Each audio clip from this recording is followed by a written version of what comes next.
Now, dear children, we move to the next type of semiconductor other than the pure semiconductor, that is called extrinsic semiconductor. Okay, extrinsic or impure semiconductor. Now, you know that the electrical conductivity of intrinsic or pure semiconductor is too small. Okay, and that due to too small conductivity, okay, it cannot be used for what? Practical purposes. But if a small quantity of tetravalent means trivalent means valency 3, or pentavalent means valency 5 element or atoms or impurity atoms are introduced into the pure semiconductor, okay, in a certain manner, so that due to that addition of this pentavalent or trivalent impurity atom to pure semiconductor, intrinsic semiconductor, the conductivity can be increased to a sufficient amount without increasing the temperature, even at room temperature. Then such semiconductors which are formed are usually called as extrinsic or impure semiconductor. That's why extrinsic or impure semiconductor are basically defined as a semiconductor, okay, which is prepared by adding impurity atom. It can be trivalent or pentavalent to a pure semiconductor.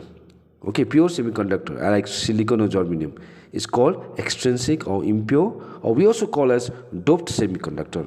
Also called what? Doped semiconductor. Now the process of adding impurity to an intrinsic semiconductor in a controlled manner is called doping. So children, you'll be even asked in the examination sometimes what is doping in semiconductor. So let me just add a point. Doping is nothing but the process of what? The process of adding impurity atom. The process of adding impurity atoms to an intrinsic semiconductor. To an intrinsic semiconductor in a what manner?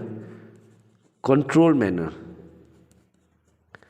In a controlled manner is called doping. We call as what? Doping. So this definition sometimes will be asked in the examination. So doping in semiconductor. So I have just underlined out here. So that means this statement is also very important. So the process of adding impurity atoms to an intrinsic semiconductor, okay, in a controlled manner is simply called as what? Doping.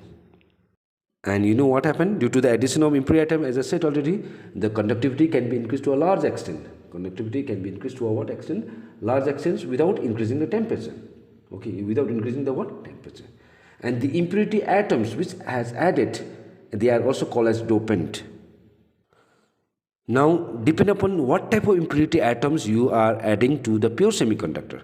It may be trivalent, it may be a pentavalent. Okay, so depend upon that, the extrinsic semiconductor can even classify into two types. So children, remember this, extrinsic or impure semiconductor is also classified into how many types? Two types. Okay, one is called N-type, also one is called P-type semiconductor. That's why N-type semiconductor is all one of the type of extrinsic semiconductor, and P-type is also one of the type of extrinsic semiconductor. But the name which I suggest out here like N-type and P-type is actually due to the excess of electrons as a majority charge carrier in the P semiconductor, and P-type means the positive, that is called hole, as an excess of holes as the majority charge carrier in the P-type semiconductor. So you learn in details about this both N-type and P-type semiconductor. So let me start now first with N-type of semiconductor. And basically the detailed explanation of this N-type semiconductor, and even after that we do the P-type semiconductor, we now do in the next YouTube video.